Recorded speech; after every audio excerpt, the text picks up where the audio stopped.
In this video, we will be reading out the first of 4 chapters of Michael Hume's publicly available Dialogues on Ethical Vegetarianism, which are, in the opinion of Peter Singer, the best introduction to the topic. This chapter will cover suffering, intelligence, and the risk argument. I recommend sharing this video series with anyone you know who is interested in the binding ethical basis of vegetarianism and veganism, as well as those who are skeptical. I want to give a huge thank you to Emily Dixon for playing the role of M in these recordings. Content warning. This text discusses real and hypothetical severe mistreatment of animals, as well as hypothetical severe mistreatment of people who live with mental disabilities. In the course of the dialogue, some unacceptable suggestions are raised in order to show why they are unacceptable. Hey, V. I've never been to this restaurant before. Looks nice. Yeah, I come here a lot. It's one of the few vegetarian restaurants in town. Oh. Oh, what? Nothing. So we're going to be eating sticks and leaves then? No. I think you'll be surprised at how good the food is. If you say so. So, you're a vegetarian? Yep, been vegetarian for the last 3 years. Wow, I didn't know you were such a crazy extremist. Some people would say that. I think it's just a reasonable position. Did you know that Adolf Hitler was a vegetarian? Godwin's law already? Yes, I know. Gandhi was also a vegetarian. Well, I guess you can find both good and evil people who have done most things. So what made you give up meat? I figured out that meat eating is morally wrong. So, if you were stranded on a lifeboat about to die of starvation and there was nothing to eat except a chicken, would you eat it? Of course. Aha! So you don't really think meat eating is morally wrong? When I say something is wrong, I don't mean it's wrong in every conceivable circumstance. After all, just about anything is okay in some possible circumstance. I just mean that it is wrong in the typical circumstances we are actually in. So you think it's wrong to eat meat in the circumstances we normally actually face? Right. Okay, you're right. This is better than I thought it would be. I could enjoy coming here once in a while for something different. But it still seems to me like this whole ethical vegetarianism of yours is an extreme view. I don't think it's extreme. Would you agree that pain and suffering are bad? No, I think pain is necessary. You know, there's a rare medical condition in which people are unable to feel pain. As a result, they don't notice when they injure themselves, so they're in danger of bleeding out, injuring themselves further, and so on. It's really quite bad. So you see, pain is actually good. Sounds like you're just saying that given certain conditions, pain can be instrumentally good. You don't think it's intrinsically good, do you? What do you mean by that? Well, you're just saying pain can sometimes have good effects. You're not saying it's good in itself, are you? I mean, what if you have to have a tooth drilled at the dentist's office? Do you take the anesthetic? Of course, I don't want gratuitous pain. I only want pain when it helps me avoid injuring myself, teaches me valuable lessons, or something like that. Agreed. And the same is true about suffering, right? What's the difference between pain and suffering? Suffering is broader. Suffering would include things like the experience of being confined in a tiny cell so that you can barely move for a prolonged period of time. That might not exactly be painful, but it's certainly a negative experience. Of course, negative experiences are bad, provided that they don't produce some benefit like teaching you valuable lessons or enabling you to avoid injury. Yes, let's take that as understood. Now, if suffering is bad in the sense we've just described, then I suppose that larger amounts of suffering are worse. Like, if you have intense suffering for a long period, that's worse than a milder, shorter suffering, right? Other things being equal, sure. Okay. It also seems to me that it's wrong to cause a very large amount of something bad for the sake of some minor good. Would you agree with that? That sounds generally right, but I'm not sure that's always true. What if I make a sacrifice of my own welfare to achieve a small benefit for my kids? That wouldn't be wrong. That would be noble, perhaps foolish, but noble anyway. Okay, I overgeneralized. Let's be more specific. I think it's wrong to knowingly inflict a great deal of pain and suffering on others, just for the sake of getting relatively minor benefits for yourself. That's not some crazy extremist view, is it? No, it's not. Okay, well, the meat industry inflicts a great deal of pain and suffering on animals for the sake of comparatively minor benefits. It follows that the meat industry is doing something wrong. What pain and suffering are you talking about? For instance, chickens and pigs are commonly confined in tiny cages where they can't move for their entire lives. cows are branded with hot irons to produce third-degree burns on their skin. People cut off pigs' tails without anesthetic. They cut the ends off chickens' beaks, again without anesthetic. These tails and beaks are sensitive tissue, so it probably feels like something like having a finger chopped off. Okay, that's enough. I don't want to hear any more. Why not? It's unpleasant and I'm trying to eat. But you don't have any problem with eating the products that come from these practices? As long as I don't have to think about it or watch it, I'm okay with it. Isn't that a little hypocritical? If you feel disgusted or horrified by the practices on factory farms, doesn't that suggest that you shouldn't buy their products either? Not at all. There are lots of things that I wouldn't want to look at that are perfectly good and valuable services. For instance, I wouldn't want to watch someone performing surgery because I can't stand the sight of blood. But that doesn't mean I think surgery is wrong. So the negative reaction you have to animal cruelty is like the negative reaction you have to watching a surgery. Exactly. So it's not because it makes you feel guilty or because it seems wrong when you see it? Nope, it's just unpleasant to look at, but it's necessary to produce a greater good. The good of human gustatory pleasure. But didn't we agree that it's wrong to inflict great pain and suffering on others for the sake of relatively minor benefits? Oh, when I agreed that it was wrong to inflict gratuitous pain and suffering, I thought we were talking about humans. Of course it's wrong to inflict gratuitous suffering on other humans, but animals are another matter entirely. Why is that? Oh, that's easy. You see, humans have intelligence, and non-human animals don't. Do you mean that all animals have zero intelligence? Well, they have drastically lower intelligence than humans. I see. Drastically. And do you believe it's morally okay to inflict severe pain on those who are much less intelligent for the sake of small benefits to those who are more intelligent? Right. And why do you think that? Seems right to me. That isn't obvious to me. Do you have any further reasons to give? Something that might make it seem right to me too? No, it's just an intuition. It's like 1 + 1 = 2, and the shortest path between 2 points is a straight line. You know, self-evident. And you don't have any explanation for why it would be true either, why intelligence gives one the right to torture the less intelligent. No explanation. It's just a brute fact. I hear that Albert Einstein was really smart, much smarter than the rest of us in fact. Yeah, so?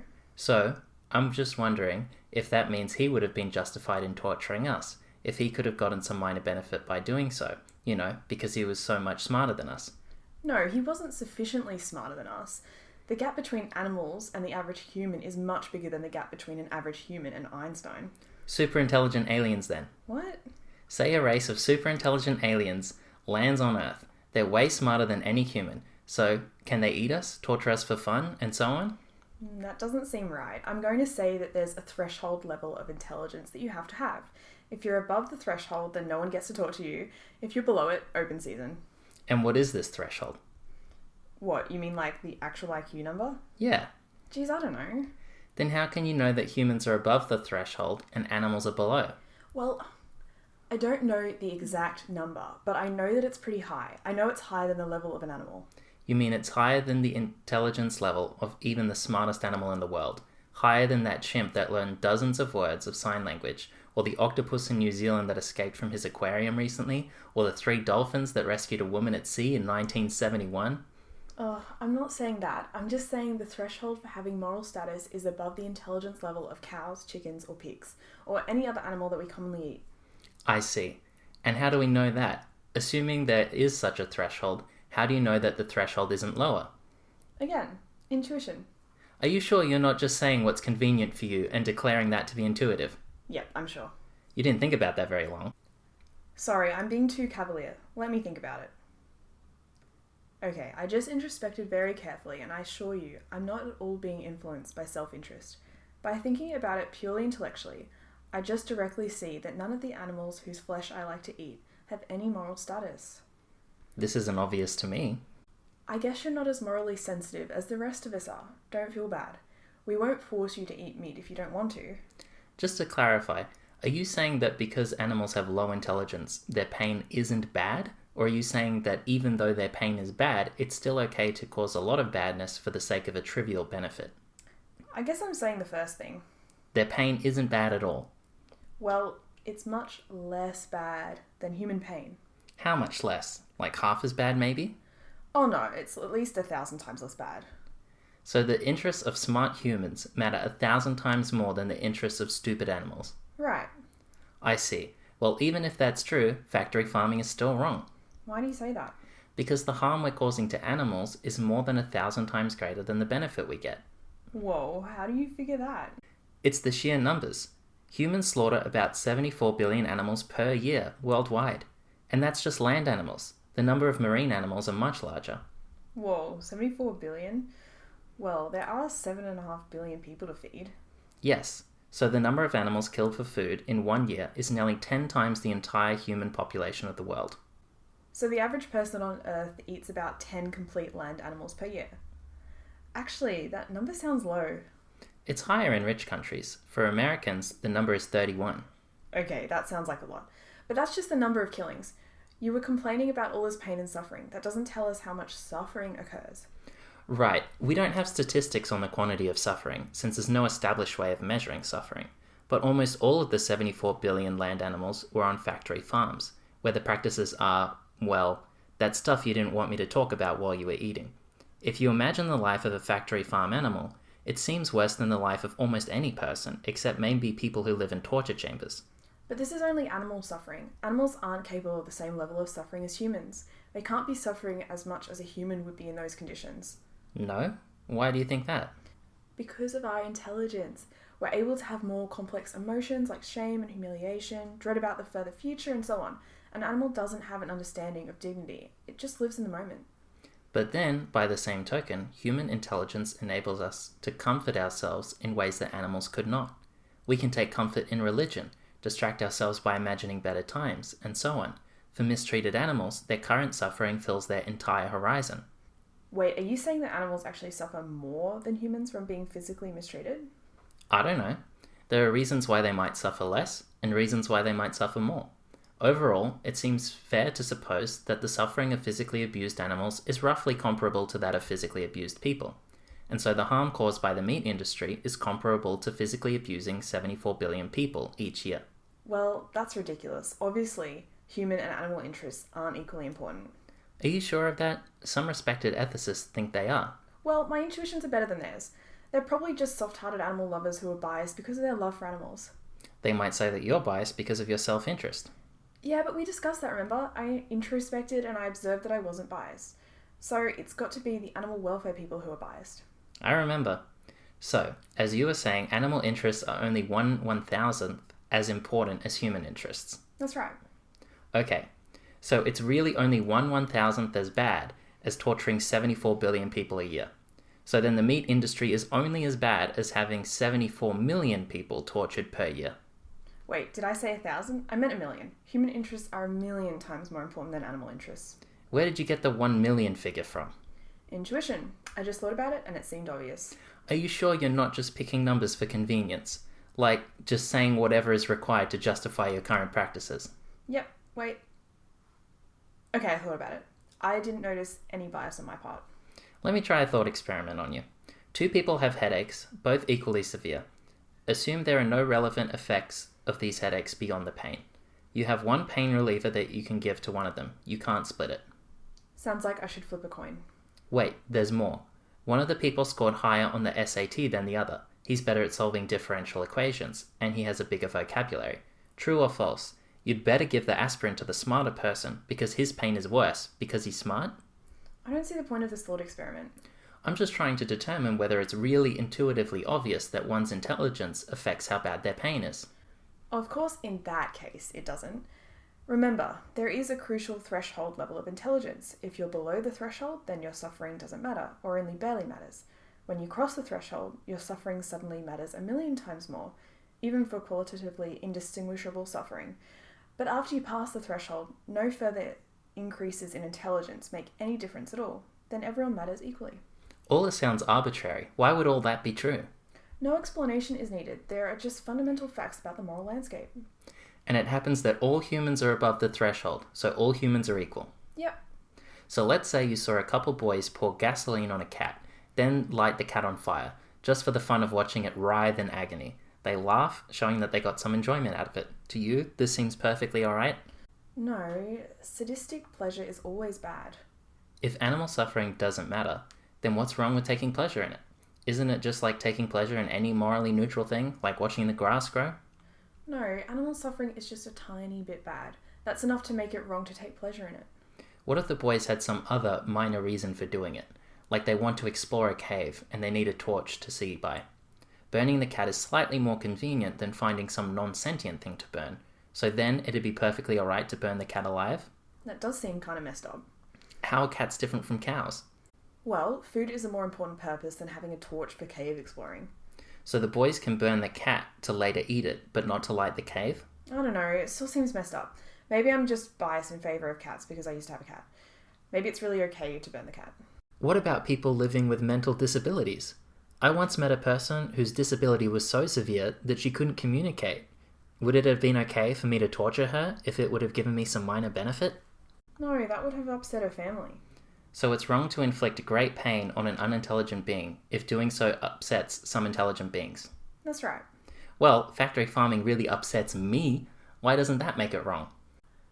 Because the animals aren't yours. They belong to the farmers. So it doesn't matter if you're upset. And you can't hurt the person living with a mental disability because her family cares for her and they would be upset. So only the family would be allowed to torture the person living with a mental disability? No, they can't do it either. Why not? On your view, isn't it just like farm owners torturing their animals?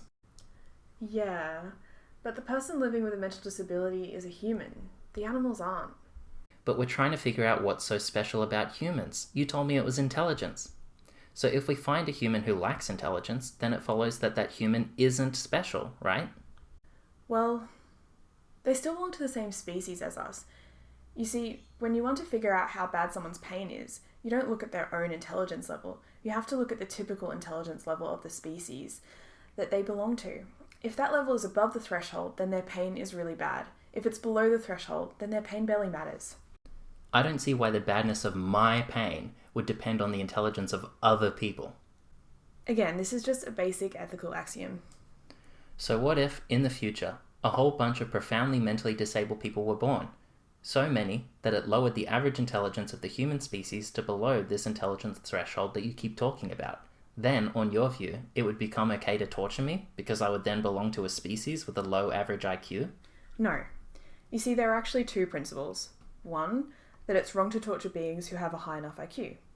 Two, it's wrong to torture beings who belong to a species whose IQ is high enough. But it's okay to torture beings whose IQ is below the threshold and belong to a species whose average is also below that threshold. That's the moral principle. And you're sure all of this is correct? Totally. Even though you can't explain why these things would be true? It's enough that it's obvious to me. Even though it's not obvious to me? You're biased. Okay, how certain are you of all this? 100%. I don't think you can be 100% certain. Why not? 100% certainty means that it's the most certain thing possible, so nothing else could ever be more certain than these controversial ethical claims you've made. Suppose that God came down from heaven and told us that one of the following things is the case. Either you're mistaken about animal ethics, or you're mistaken in thinking there's a table in front of you now. Which would you think is more likely?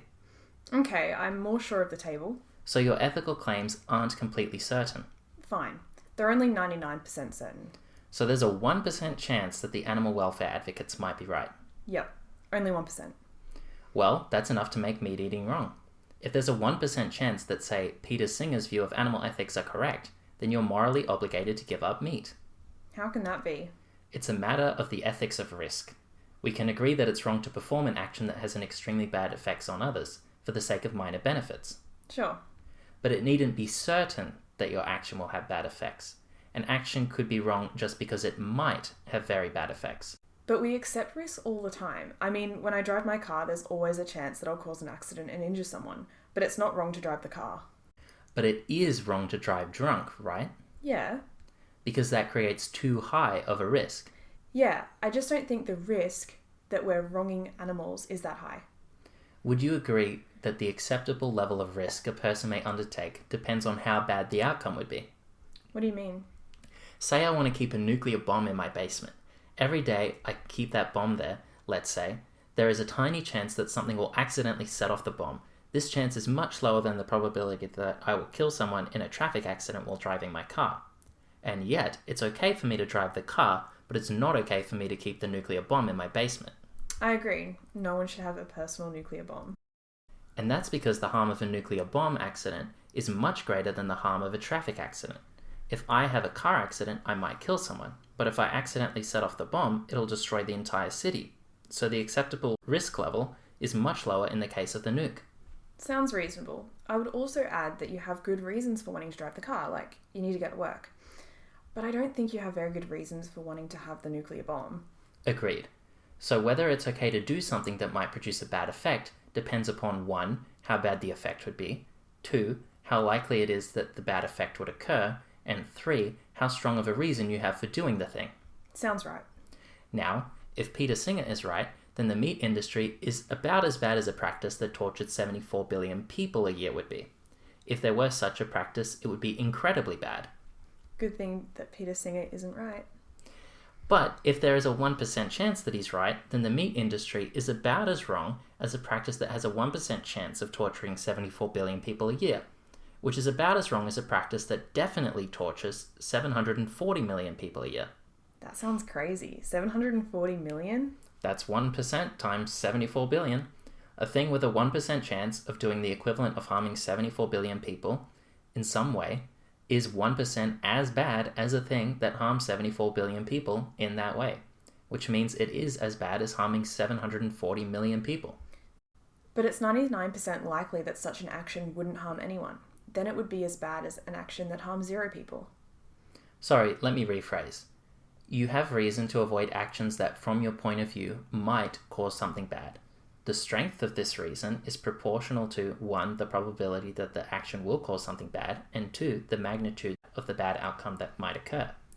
So, if there is a 1% chance that Peter Singer is right, then the reason we have for abolishing the meat industry is about as strong as the reason we would have for abolishing a practice that tortured 740 million people a year. What if I say there's no chance that Singer is right? If God came down and told you that either Singer is right or this table doesn't exist. Alright, fine. There's some chance that Singer is right, but it's less than 1%. How low? 1 in 1,000? Then our reason for abolishing factory farming is only as strong as the reason we would have to abolish a practice that tortured 74 million people a year. Well, maybe it's less than that. Maybe there's only a 1 in a million chance that he's right. Do you really think so? Singer thinks that the badness of a painful experience is just a matter of how painful it is. This doesn't strike me as absurd. Your defense of meat eating, on the other hand, requires us to accept all of the following. 1. The badness of pain depends on intelligence, rather than just depending on what the pain feels like. 2. There is a threshold IQ at which the badness of pain suddenly goes up, rather than increasing gradually with IQ. 3. It goes up by something like a factor of 1,000,000, rather than say only 2, or 10, or 100. 4. After that, the badness of pain levels off, rather than continuing to increase. 5. The threshold is safely above the IQ of any animals that are commonly used for food, but below the level of normal humans. 6. Sometimes the badness of one's pain depends on the typical intelligence of the species to which one belongs, rather than one's own intelligence. But 7. It's not just the intelligence of the species that matters, but rather it's the larger of the individual's IQ and the average IQ of his species that determines how bad the individual's pain is. You don't have any explanation for why any of these things would be true, nor any argument that they are true, apart from the need to say these things to defend our society's current practices. You say they're grounded in intuition, yet all of them strike me as arbitrary at best, not intuitive at all. It's hard for me to see how all of this leaves us with a 99.999% probability that you're right and Singer is wrong. Look, you're giving me a hard time, but let me ask you this. If you had to kill either a pig or a person, would you really just flip a coin? Why can't I just not kill anyone? You're driving, your brakes have failed, and you're going to run over a kid, unless you swerve aside and hit a pig. Hit the pig. What if it was 10 pigs? Still hit the pigs. What about 100 pigs? I don't know. Where are you going with this? Well, at last, you've admitted that humans are more important than animals. You mean that human lives are more valuable than animal lives? Isn't that what I said? I was just clarifying. How does this make it okay to torture animals? Human pleasure or pain matters more than animals' pleasure or pain. You just admitted it. No, I don't agree with that. I think that what's bad about pain is what it feels like. Therefore, how bad a painful experience is just a matter of how bad it feels. It doesn't depend on how big your vocabulary is, or how fast you can solve equations, or anything else that doesn't have to do with how it feels. But then how can you explain that human lives are more valuable than animal lives? I think there are both simple values and complex values. The simple goods and bads in life are pleasure and pain, or enjoyment and suffering. All sentient beings have these, including humans and pigs. Right. But we have a lot more to our lives than that. Humans can experience moral virtue, understanding of important abstract truths, friendships, great achievements, and so on. Agreed. That's why typical human lives are more valuable than typical animal lives. I'm glad we agree on that. So that's why it's okay for us to eat them. Whoa, no way, that doesn't follow at all. Why not? Because none of those sophisticated goods are at stake here. It's not like you have to buy meat from factory farms in order to survive. Then I would be in agreement with you. In fact, many experts think that a vegetarian diet is more healthy than a meat-containing diet. And you don't have to eat meat to attain any of those complex, sophisticated goods either. You don't have to do it to attain moral virtue, or understanding, or friendship, or any great achievement. You're just doing it for pleasure. But human pleasure is more important than animal pleasure or pain. I don't see why. Because humans are capable of more sophisticated kinds of pleasure than animals are. It's for the same reason that we are capable of those complex goods that you were just talking about that animals can't have. Sure, maybe we have some more sophisticated kinds of pleasure, but that's irrelevant because none of them are what we're talking about. We're talking about the pleasure of tasting animal flesh. That pleasure doesn't outweigh the suffering of the animal on the factory farm. Our ability to have some other kinds of pleasures isn't relevant to that. You're messing with my brain, Bee. I need to go home and rest it. Okay, are we still on for next week? Sure, I'll talk to you then. Same place, same time? After everything you've said, I guess I won't suggest a burger joint. Alright, let's meet here again.